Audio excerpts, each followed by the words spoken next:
Hey there everyone, welcome to episode 5 of the 3D modeling course. Just unhiding some images, checking out our cutters before we continue on. And let's go ahead and check out this side with X-ray. Looks like we could possibly move our cutter screw over here. And then let's check out the other side. And I'll check out the left image, and that seems to be pretty good as well. The height here isn't perfect, but that's okay too. And after observing this for just a minute, there are some really complex details that we might not obsess over, but I at least want to get this base shape started. And later on, we'll do something similar where we turn off the mirror modifier and then start making unsymmetrical details. So notice that this gets kind of cut off near the front at the left, but then it doesn't on this side and extends all the way down. So if we want to make it easier on ourselves, we'll go symmetrical and then just try to do a small cut near the end. And okay, after observing this for a minute, I think our best line of action is to add a cube. When I look at the reference image, it starts from the bottom, right, then lifts all the way up through this whole shell and then just extrudes outwards. It's probably easier said than done, but we're going to give it our best shot. What I think we're going to try to do though is get this shape that we made earlier and try to use it as a base point of reference to start our model. So I'm going to use the C select tool to grab these faces and I'll duplicate them, but then I'll press right click to bring them back and I'll press P and separate that selection. So now this is a whole new object. We don't even need the Boolean for this. Well, I might keep the subdivide for now. And what I want to add first is a mirror modifier. So I'll bring this above the subdivision and turn on clipping.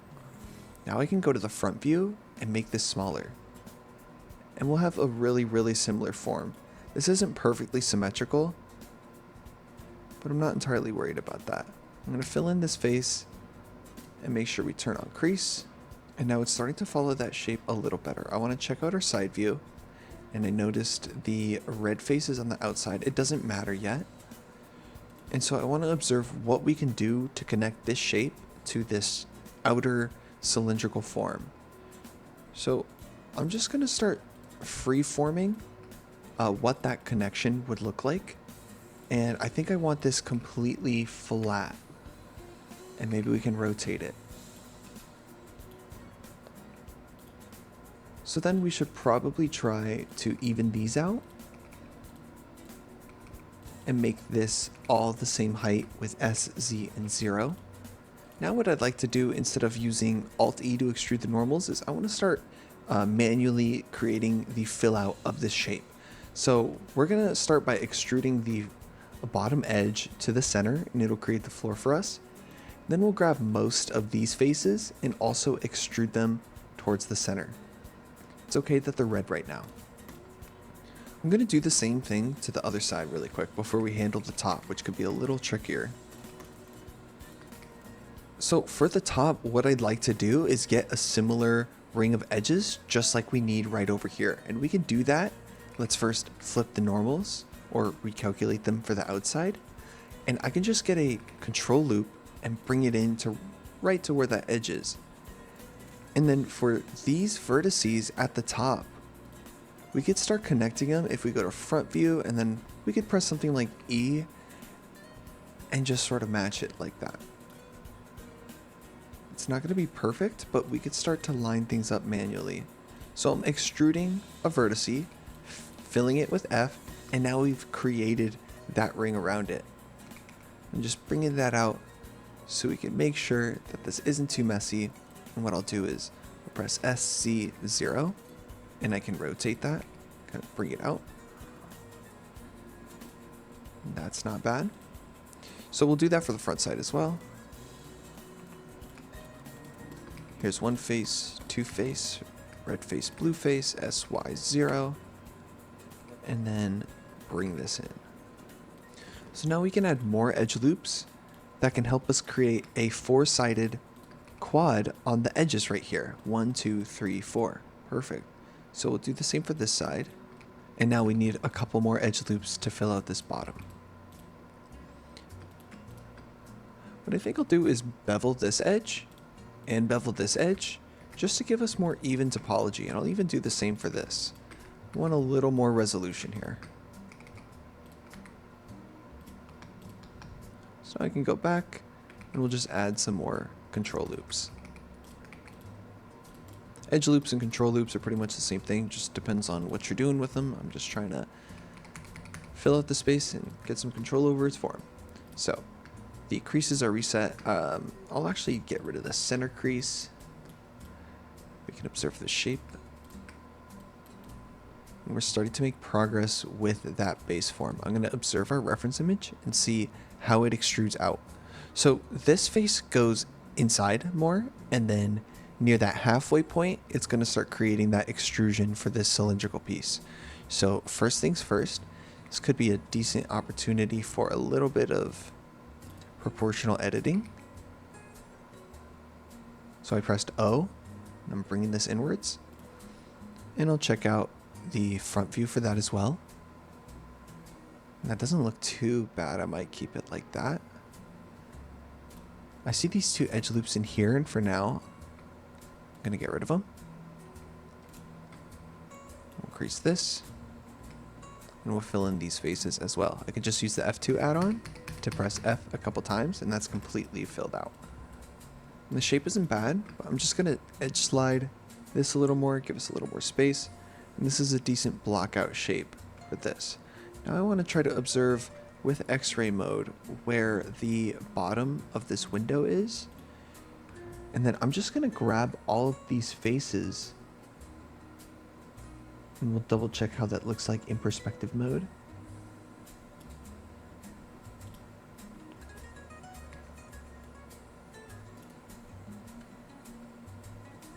Looks like I'll delete everything but that bottom face, and I'm just going to delete them. So now we have no polygons where we want our window to be. Doesn't look half bad, but we definitely have to heal the shape a little bit first. Let's delete these side ones to get a little more room. Maybe we can grab these little edge ones and create something like that, where now the corner is a little bit more rounded off. And if we create a side edge loop, we can bring that one outwards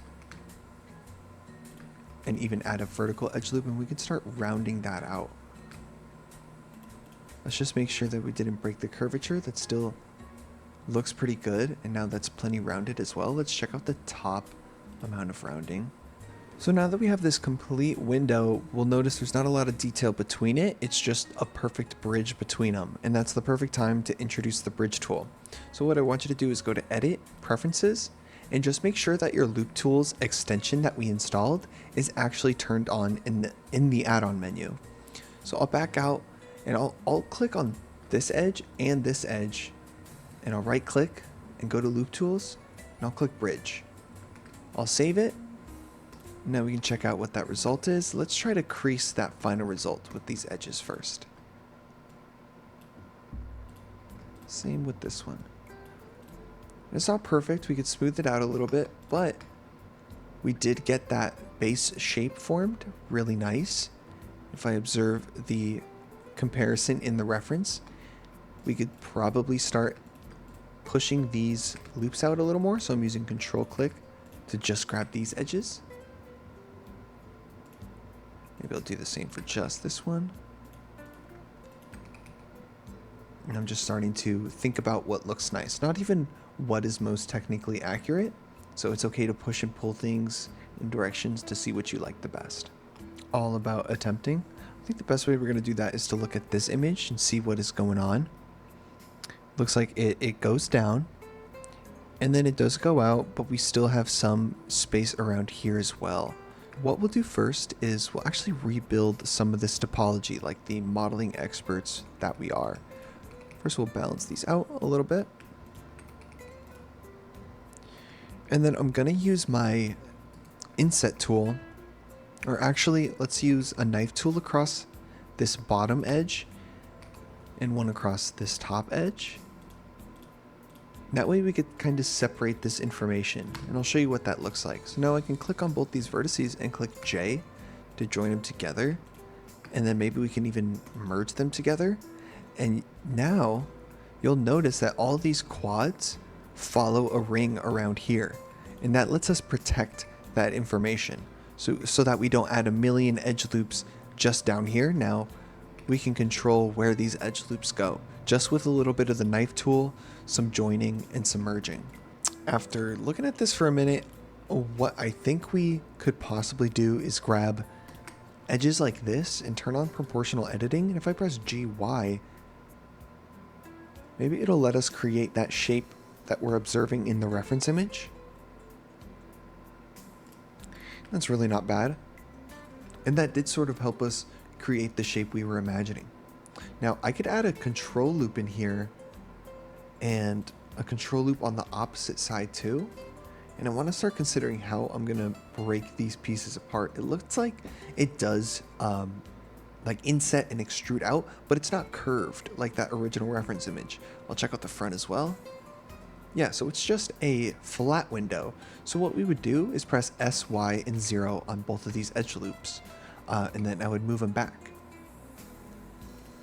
So I'll do the same for this side, S, Y, 0.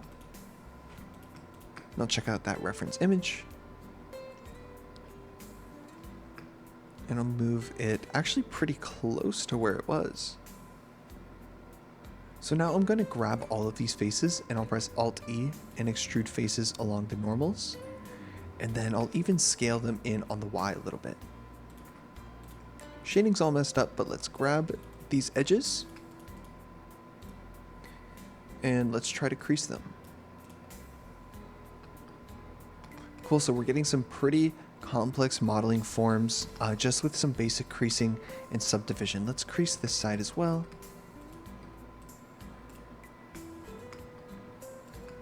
And it seems like maybe off camera I could spend a moment to do little adjustments like that, you know, just try to get it closer to the reference image as well. I don't think those moments will best serve you in these recordings. Okay, so now I'll try to extend this further and build the rest of that base shape. So I'm going to uncrease this edge. I'm going to try to observe what we can do to extend this out further. And we could turn it into that circular shape at the end. So maybe I will grab all of these edges as well and extrude them out. Trying to observe which direction these edges are attempting to go. So this edge that was originally in here, we could possibly push it. We can grab from here to here with control click, and then we can sort of make this loop follow that certain direction. Similarly, we'll see how far that edge goes down. And that edge definitely goes up to around here and is brought over here. We're attempting to look at what we need and rebuild the topology. So I'll go in and out of X-ray, see how bad it is, and keep trying to fix it, and we'll go through this together. So that point could possibly be connected with these edges. And I'm even considering if this could be merged. And I'm going to merge those two. So I just use edge slide to bring that vertex in. Seeing what this looks like. Just edge slide those a little, and I'm definitely going to crease this edge. And then we can add an edge loop around here if it'll let us, and it is, and crease this as well, because we'll rebuild the topology and make this circular soon. That's going to require some primitive action. But I'm checking that out, and it's not as creased as I'd like it to be, so I'm gonna make sure this is all the same height. It goes through just like this. And maybe it's fighting this area a little bit. So I'll make sure that this side is creased too. I think our best line of action might be to grab these faces over here, and maybe we can extrude it down. And this is that perfect example I was talking about where we have overlapping faces now, but if we delete these edges, these vertices right over here, we could stitch these ones back together. So with vertex snapping on, I'm using control, and I'm bringing these vertices back together. So press A, M, and merge by distance. Check out our creases. I'll take all these faces down here and press S, Z, and 0 and flatten them. And I'll crease that edge. We're just observing what places are going to be best sharpened. And it looks like it's kind of struggling with the topology here, so I'm going to observe what we could do for that. Definitely not bad, but now that we've separated this, what I can do is clear this original edge loop so we have less room for error, and I can lift this one up. Now I'm going to attempt to just heal this topology a little bit, because there's definitely a good amount of like stretching, so we can alleviate that by pushing these ones back and then grab this edge loop, maybe even this one and this one and this. We can bring it all back, and we're going to get a lot better control now that we can add one of these vertical loops over here. So I'm going to relax the edges on the side over here. We could bring this in a little bit more.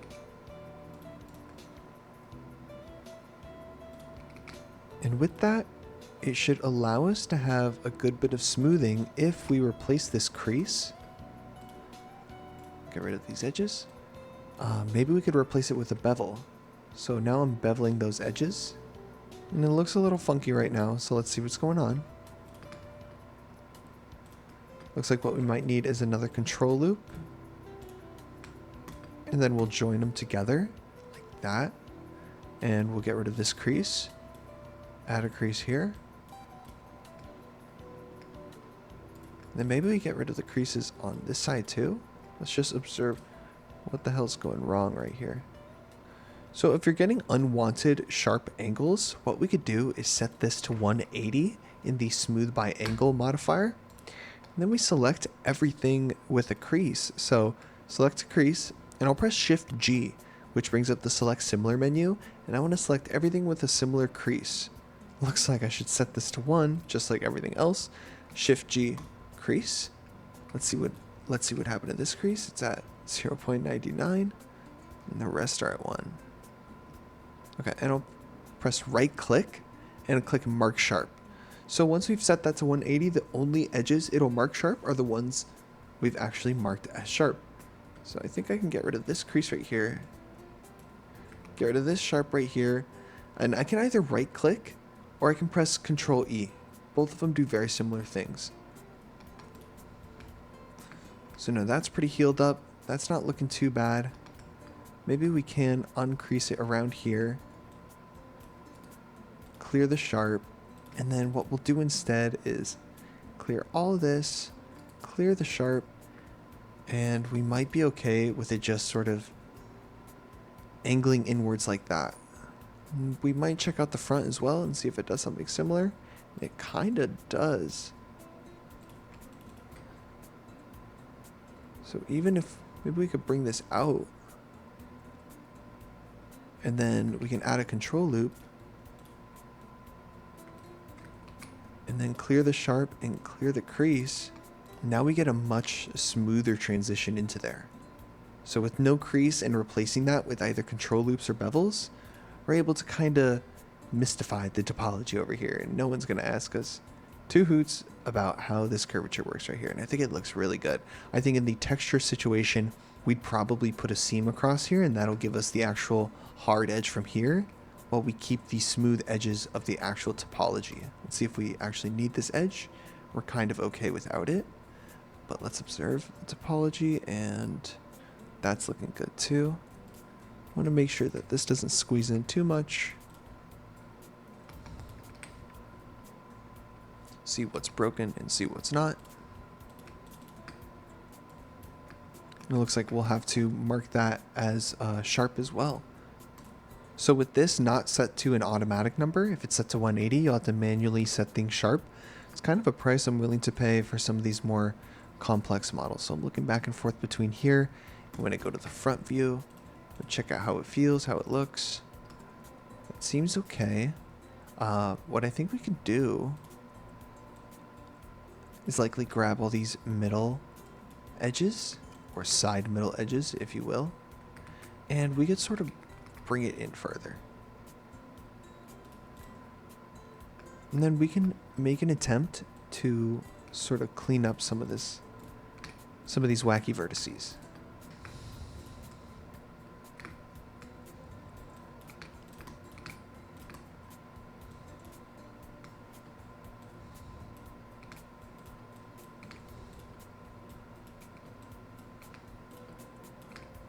Okay, and so before we continue on with this back half of that piece, just want to see if we could bevel these edges successfully.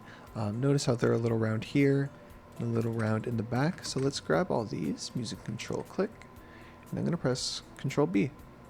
And I'll even add I'll add one or two, I don't mind. So I'm not going to worry about the cleanup for this right now, but depending on which route we take near the end, whether we want to commit to subdivision surface modeling or whether we keep it a little bit more on the low poly creasing side, we'll decide how much insane cleanup we'll have to do. So that looks pretty good, but our actual blockout / potentially final base for the model is looking really good. And we'll continue on and do the back half. So believe it or not, this is pretty professional level stuff. So you are getting insanely good at this. I will see you in the next episode.